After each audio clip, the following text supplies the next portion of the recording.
જય માતાજી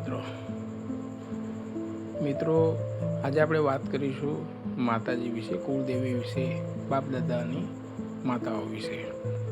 તો મિત્રો, ઘણા લોકો મને એવું કહે છે કે ચાલો આજે આ માતાના દર્શન કરવા જઈએ, પેલી માતાના દર્શન કરવા જઈએ, આ જગ્યાએ જઈએ, પેલી જગ્યાએ જઈએ. તો મને એક જ વિચાર આવે કે ચાલો આપણા બાપ દાદાની જે માતા છે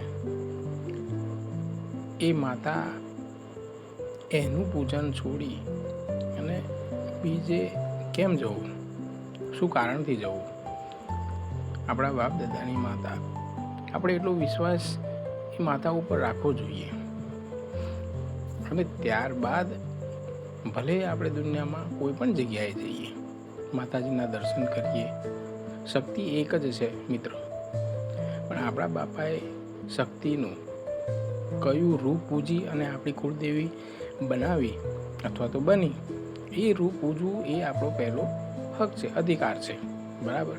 આપણા બાપ દાદાએ જે પણ કોઈ માતા પૂજી છે એ માતાને આપણે પૂજવી જોઈએ. એ જ ન્યાય છે, એ જ ભગવાનનો દરબાર છે ને એ જ ભગવાનનો ન્યાય છે.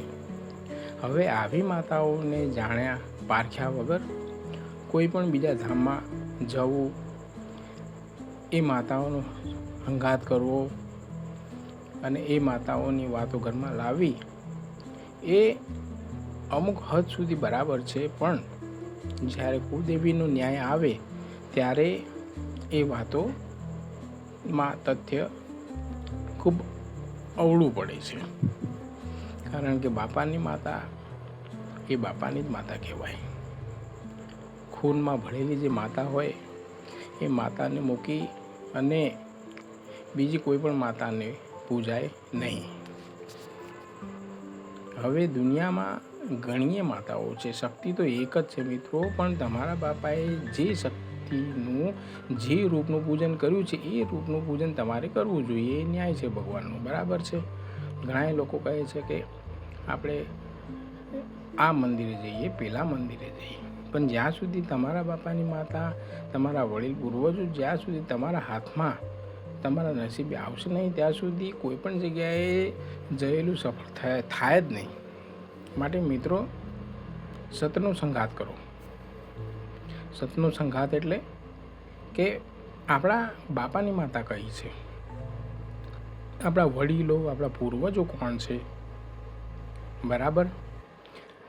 આની શોધ કરો. કોઈ પણ જગ્યાએ ધામમાં જવાની છૂટ છે, તમે કોઈ પણ જગ્યાએ શક્તિનું પૂજન કરી શકો છો, પણ તમારા બાપાની માતાનું પૂજન તમારે પહેલું કરવું જોઈએ. તમારા પૂર્વજોનું પૂજન પહેલું કરવું જોઈએ. ત્યારબાદ દુનિયામાં કોઈ પણ જગ્યાએ તમે શક્તિનું પૂજન કરી શકો છો. પણ ઘરે આપણી કુળદેવી, આપણા બાપાની માતાની ઓળખ હોય ને અને દુનિયાના ધામો જઈએ તો એ ધામ કોઈ દિવસ લેખે લાગે નહીં. આવું ઘણા લોકોને હું સમજાવું છું, પણ લોકો સમજતા નથી. વારંવાર ફોન કરીને પૂછે છે કે ફલાણી જગ્યાએ ફલાણી માતાનો દીવો લાવું છું, તો પૂજાય કે ના પૂજાય?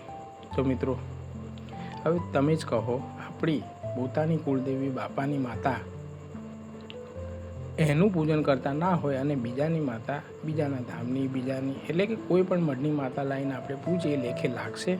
શું કુળદેવી આપણા બાપાની માતા એ લેખે લાગવા દેશે? આ એક બેઝિક સેન્સ છે, આ બેઝિક નોલેજ છે. એટલે એ બધાનું કહેવા માગું છું કે મિત્રો, પહેલાં બાપાની માતા પૂજો, એનો ન્યાય કરો. ત્યારબાદ દુનિયામાં તમારી જેવી ત્રેવડ, જેટલી તમારી ત્રેવડ એટલી માતાઓ પૂજો તમે. પણ સૌથી પહેલાં બાપાની માતા જે કુળદેવી હોય તેનું પૂજન કરવું, પૂર્વજોનું પૂજન કરવું, પોતાના, આપણા પારકા નહીં. જીવનમાં આખી જિંદગી લોકો શક્તિનું પૂજન કરતા હોય છે, પૂર્વજોનું પૂજન કરતા હોય છે, પણ સૌથી પહેલાં આપણા પોતાના પૂર્વજો અને પોતાની કુળદેવી હોવી જરૂરી છે. ત્યારબાદ જ તમે દુનિયાના મઢમાં જઈ શકો છો, એની છૂટ છે.